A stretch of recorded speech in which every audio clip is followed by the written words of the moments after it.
Give the people what they want. Give the people what they want. Give the people what they want. Your weekly movement news roundup.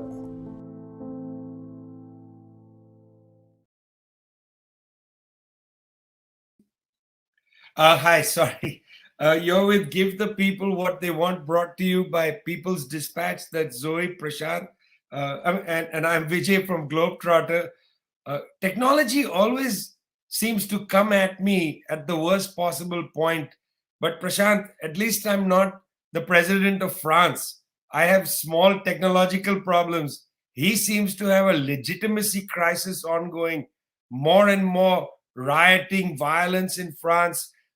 What's been happening in France? Right, Vijay, I think the visuals have been quite shocking, and I think widely telecast across the world. The footage, the kind of mass upsurge that we are definitely seeing in France, and you're sort of, I think, reminded of many such incidents in many parts of the world, including the United States, where this has been one of those, I think, emblematic incidents of racist violence, of police violence. All the more so because the footage of this incident is, it makes it very clear. The fact that a 17-year-old teenager was shot to death at a traffic stop. And I think there have been a number of stories about his about how he comes from very poor. Of course, he's French Algerian. There's been a lot of, which in fact has been used by right-wing sections to mount a very violent racist campaign. But I think what it also overall demonstrates is how the French state, the French police in particular, have treated minorities, and that I think is what has spurred this kind of mass upsurge. So, it's more, I think, systemic rather than just one incident, which is what has happened in many instances, even with the George Floyd protests. It's what we saw. The one incident, of course, being the point at which it starts, but this follows a vast a trajectory, so to speak, of very similar incidents. I believe that last year 13 people were killed in France in traffic stops, and this really sort of begs the question: how is it? How does it happen that in today's time and age, people are shot by the police at traffic stops for it's just really difficult to conceive of. And I think that is, and of course, again, this being shot at a traffic stop is not an isolated incident, in the sense that it is part of a structural pattern of people feeling disenfranchised, people feeling discriminated against, people feeling left behind by a state which is withdrawn in so many ways. It is withdrawn from social services, it is withdrawn, but on the other hand, it continues to sort of use armed force as a way to sort of, that becomes the only engagement people have with the state in many cases. And I think that is what we see here again, the fact that for so many millions of people in France and countries across the world, we have basically them left largely to themselves, really struggling, facing a variety of social and economic crisis, and then often running into a very violent, militarized, and vindictive state. So I think that is the grounding for the kind of protests that we are seeing across the country. And the fact is that, of course, the individual officer has been charged with voluntary manslaughter. I believe, Macron is probably making all the right noises at this point, calling it an unforgivable incident, etc., etc. But this crisis is something way beyond just words and thoughts and prayers, as they say, because it is far. And we have, of course, also seen the fact that there is widespread disenchantment and discontent in France at this point of time. This follows, of course, months of protests by workers who have been very angry at the government. Some years ago, we saw the Gilets jaunes or the Yellow Vest protests, another set of, another mass upsurge against the government. So France is right. France is very much in the midst of that cycle of widespread dissatisfaction from various sections across about this kind of against the government, against the state. And I think in some senses, to maybe even extend the point further, it's really a question about the so-called democracies of today, the so-called liberal states of today, which have just completely let down the citizens. So very tragic incident. A young man, a complicated young man, of course, like all of us are in various ways, whose life was so tragically cut short in such a completely brutal manner by the fact that, and of course, the fact that the other direct reason for this is the 2017 law, which makes it easier for which we expanded the scope of armed violence by the police as well. So, you have say the state sanctioning in its own way, the state sanctioning this kind of violence. So, I'm not at all surprised by the scale of protests in many countries like France. All it often takes is an incident like this, which an unfortunate incident like this, which then leads to these kind of mass protests. So, like you said, I think no easy answers for Macron, and it's not an accident. I don't even think it's because he's individually incapable of. He's been a bad president, undoubtedly, but I think also the fact that the structural issues are what has brought things to the stage. Tough for the French people. The mother of the kid who was killed came out and asked for a peaceful demonstration. That's simply not the mood. Not the mood. Well, the mood is anger. In Brazil, where there was an election, Mr. Lula won the election, Zoe. He defeated the former president, Jair Bolsonaro. Mr. Bolsonaro, one thought, had gone into exile in Miami, where people like him often go. Turns out there's now a ruling in the courts in Brazil about Mr. Bolsonaro. Tell us about that ruling. Well, if there's anyone less appreciated or less liked than Macron, it's probably Jair Bolsonaro. And he's currently, today, in the next couple of hours, essentially will be decided if he is uneligible to participate politically, electorally for the next 8 years. And this ruling comes up because of a violation which occurred during his presidential campaign, or just before the official campaign, and essentially was a campaign event. He called on ambassadors from several countries to come to the presidential palace, and he gave a very elaborate presentation using an extreme amount of fake news, an extreme amount of literal lies, videos, etc., to tell them that the electronic voting system in Brazil was unreliable, it was prone to fraud, and that whatever result happened in October during the Brazilian elections would be fraudulent. And we covered this quite closely, People's Dispatch, on the ground in Brazil, seeing how far Bolsonaro was taking this lie. I went myself to one of his rallies in Sao Paulo, and the main message that people had, his supporters had, was that this is a fraudulent system.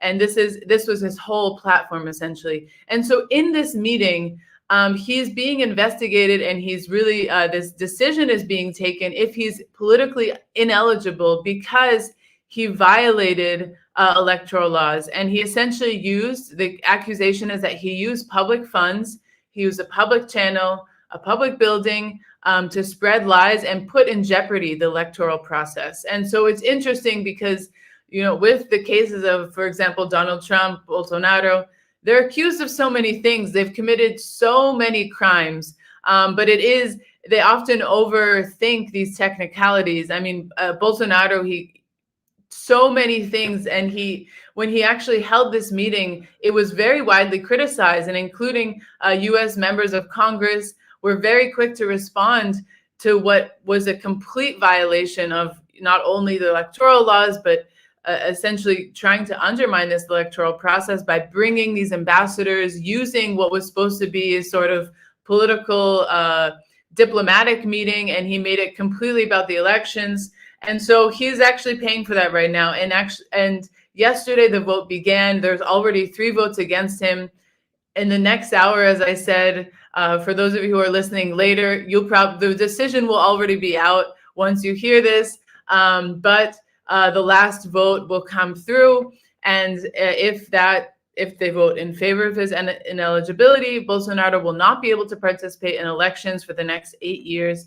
And it's important to say that the last vote is coming from someone who voted in favor of absolving Lula during his process. So this will be very interesting. We've seen Bolsonaro really play the victim in this, saying all sorts of things. But again, the reception that he's received by the Brazilian people anytime he's gone to a public event since returning to Brazil has been crowds and crowds of people yelling all sorts of things against him, not only because of these violations of the electoral law, but because of his genocidal treatment of the Brazilian people during the COVID-19 pandemic, because of so many other things. So this could be a big celebration for the Brazilian people. There have been many, many memes, which people can see. Brasil de Fato did an article about how the big news of today is the intense amount of memes that have been made about Bolsonaro.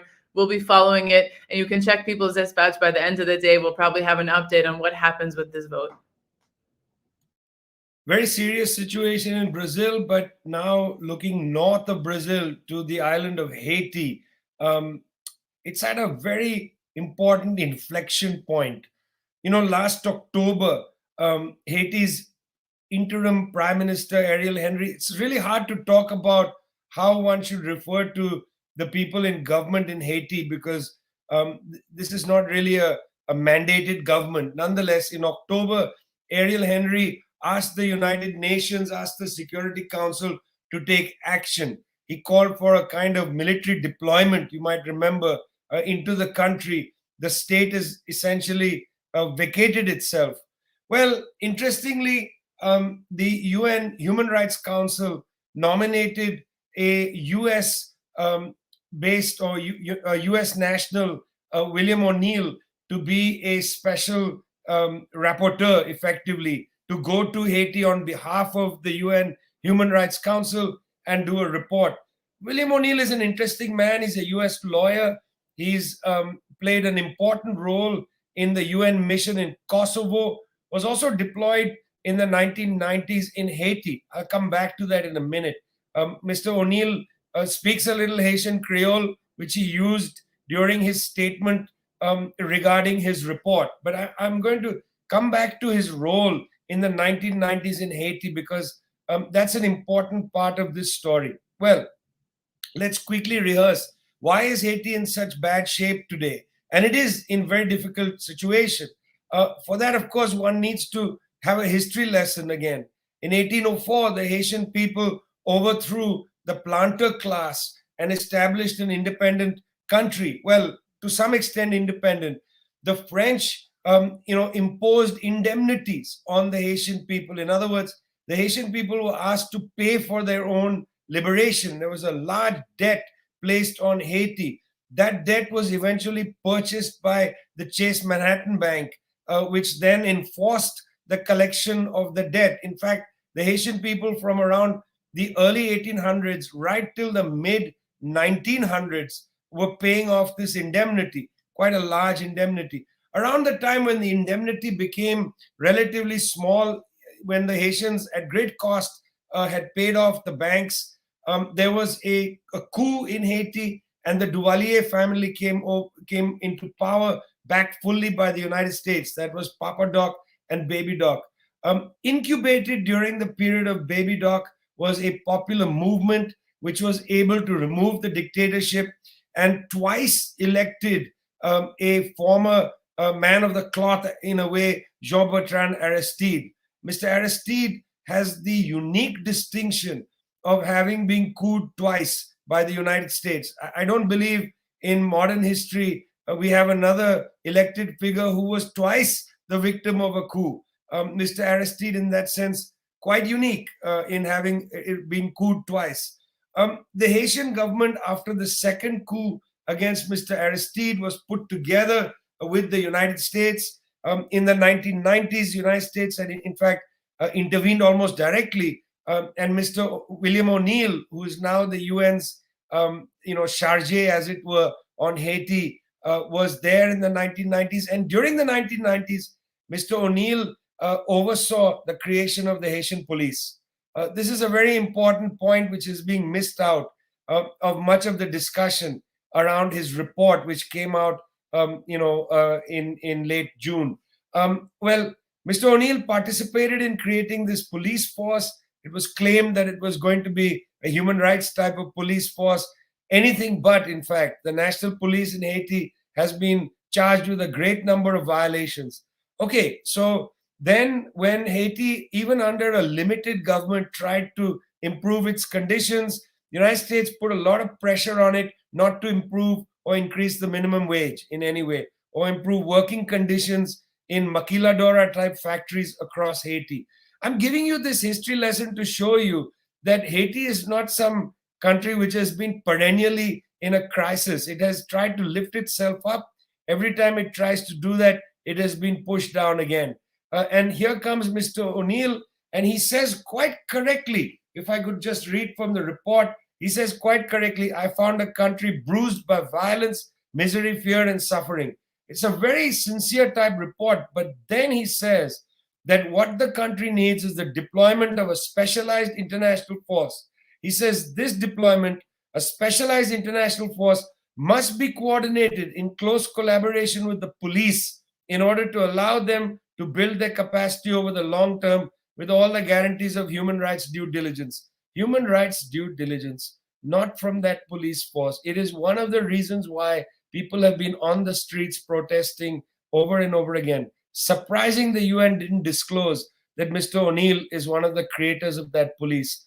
Very much hope that there is no new intervention into Haiti. What the country needs, of course, is sovereignty, not more UN interventions. You're listening to Give the People What They Want, brought to you by People's Dispatch. That's Prasanth and Zoe.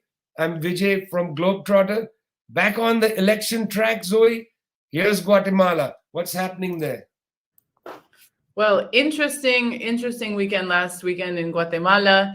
The first round of the elections were held, and it was defined that there will be a runoff election in August between the former First Lady Sandra Torres and sociologist Bernardo Arevalo.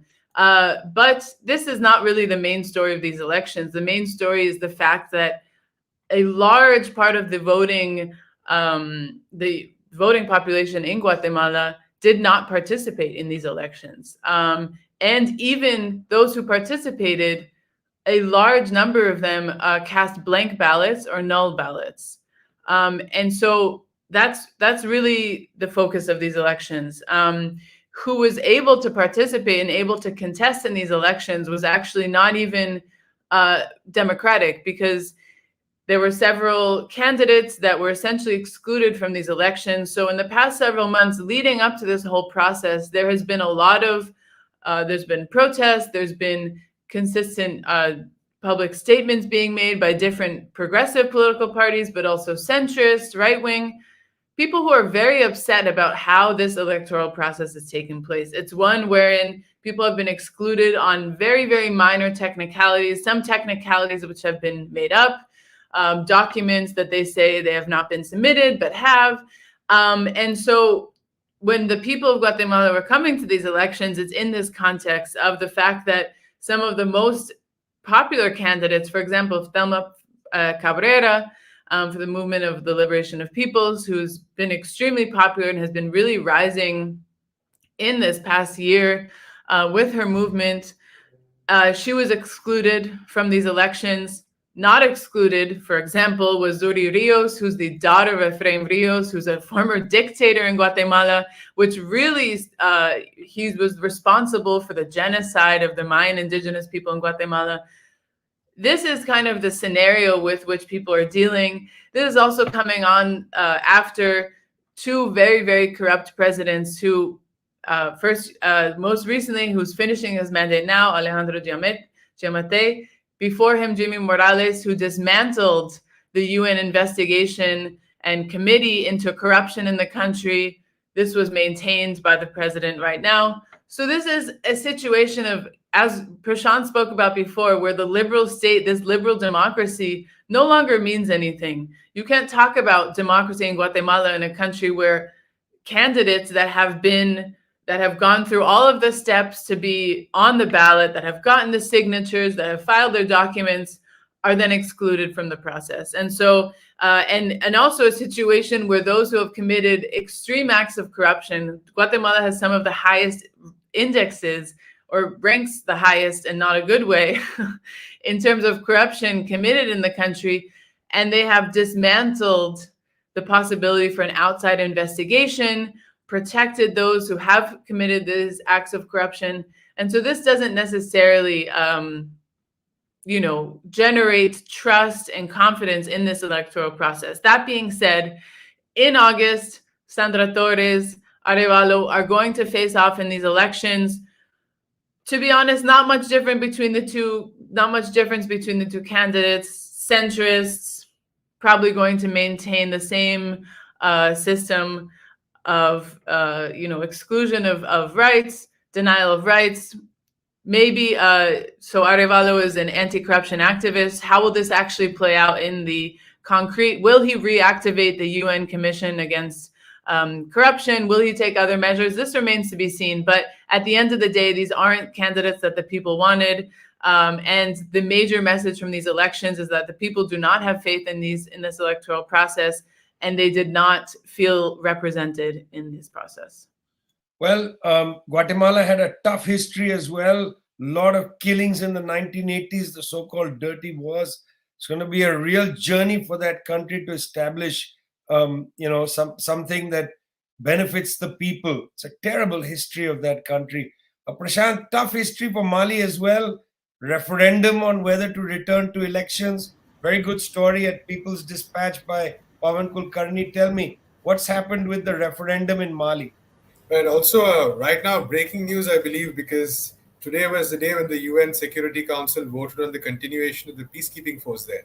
And from reports, it does seem like the peacekeeping force is winding up and will withdraw in 6 months, which was what I might be wrong here. This is just what Twitter is showing over the past few minutes, but which is what the Malian government had demanded as well. There was a great deal of unhappiness in Mali about the presence of these UN peacekeeping forces. And the Malian government had said that basically they were in fact contributing to the problem, which is kind of ironic when we were talking about Haiti earlier as well, where there was a similar situation. But it's interesting times for Mali as well, very tough, but interesting times because we saw the referendum take place on 18th of June. And as that story will tell you, and it goes into some depth into the kind of constitutional changes that were made as a result of this referendum.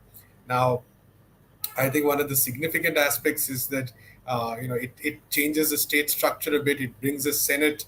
It declares that Mali is a unitary state as opposed to a federal one, and it brings the Senate to encompass or manage some of the diversity that is very much present in Mali. The president's position also, in some senses, being strengthened, but an option to impeach the president also being added to the constitution. Secularism reiterated, of course. Some new measures for financial accountability brought in, but all this is pretty much laying the stage for elections that are going to be held in 2024, and that will move the rule back to civilian rule. And I think now it's essential to go back into some history, because Mali in 2020 saw a coup by military officers, which deposed President Ibrahim Abubakar Keita, now who was elected, but who had become very, very unpopular because of the declining security situation in the country. Islamist groups, of course, sort of wreaking havoc, and extremist groups capturing large parts of the territory. And Abubakar Keita's strategy was basically to collaborate with the French on this. And the French had brought in troops as part of its G5 Sahel project, brought in soldiers to combat Islamist insurgencies, as they call it, but was not really able to do much. Of course, again, a small aside, we need to remember that the reason for a lot of these insurgencies was the invasion of Libya in 2011, the destruction of Libya, which actually was what led to this explosion of insurgencies across the region. So Mali, one of the victims of this, and France, of course, claiming to come to the rescue. But across that region, there has been widespread anger against France over the past many years, massive protests breaking out, leading to a very curious case of a coup, where I think, and we've talked about this before, you have a coup where, of course, it's led by military officers, some of whom were trained by Western powers, but who at this point seem to be sort of reflecting what is a larger popular sentiment about the question of sovereignty, about the question of opposition to Western powers. In the aftermath of this, there's been closer ties between, for instance, Mali, Burkina Faso. There have been talks of closer coordination, collaboration, a more regional project, so to speak. So this constitutional referendum is quite significant in the context of all this. It lays a stage for a presidential election. But important to remember that the challenges are very severe. In fact, voting, I believe, did not take part in one region because the security situation was this bad. Wagner troops are present in Mali. Wagner is going through its own crisis, so some questions there as well. But I believe that there is some discussions on that have already been held. So very important region to sort of keep an eye on, and it's encouraging that a constitutional referendum actually took place, was approved. It has put some structures in, and it has sort of tried to convey some of those aspirations which people have at this point. Interestingly, French also demoted to a working language in Mali from an official language, I think, which might seem symbolic, but I think goes to show what the mood on the ground really is. That indeed is the case. It's part of this new mood that's there around the world, really. I'm going to spend the last few minutes on a story that has puzzled me. For the last 7, 8, maybe decade, OPEC, which is the Organization of Petroleum Exporting States, OPEC, set up as a cartel among major oil producers to stabilize prices, is based in Vienna. Over the last decade or so, OPEC has had an international seminar. No prizes to guess the theme of this year's seminar, which will be held next week in Vienna, Austria. It's toward a sustainable and inclusive energy transition. I mean, I could have written that in my sleep, and there's probably websites that write sentences like that, toward a sustainable and inclusive energy transition, sponsored by OPEC. It's the 8th international seminar. Things seem to be going fine. High officials of the Vienna, of the Austrian government were supposed to attend.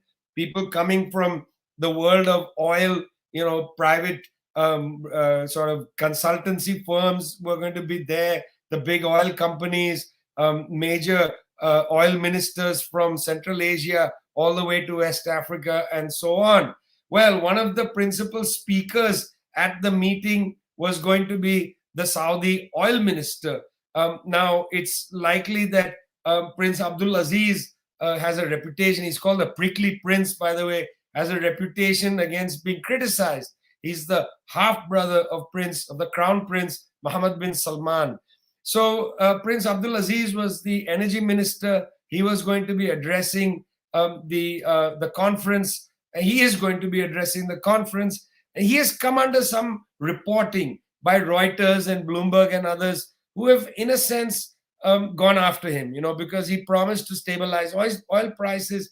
And the Saudis, in cooperation with OPEC Plus, which includes Russia, have been trying to cut down on supply in order to raise prices. They are all feeling a kind of pressure. There's a political pressure from countries around the world saying, please don't raise oil prices. But then they have their own domestic pressures where they want to raise oil prices to bring in higher revenues. So there's been some negative press for Prince Abdulaziz.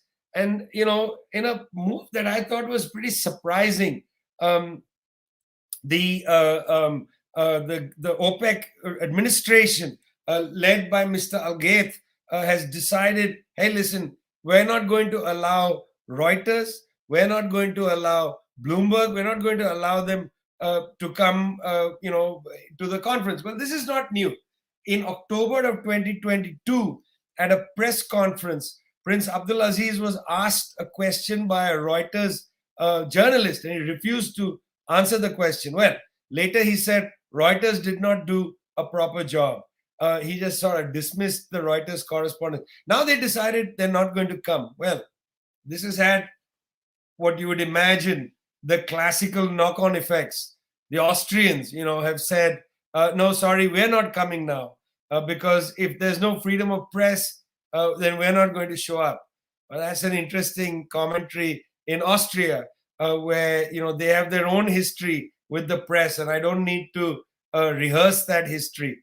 Nonetheless, the Austrians have decided we're not coming, and this has created a little bit of a buzz around the world that you have a situation here where the news agencies, particularly Bloomberg and Reuters, who have really done a lot on covering OPEC, and maybe also the Financial Times has done a pretty good job in the English language covering OPEC, but Bloomberg, Reuters not there. Now, the complaint they are making is they are using the language of markets. They say, for the sake of market transparency, we should be there.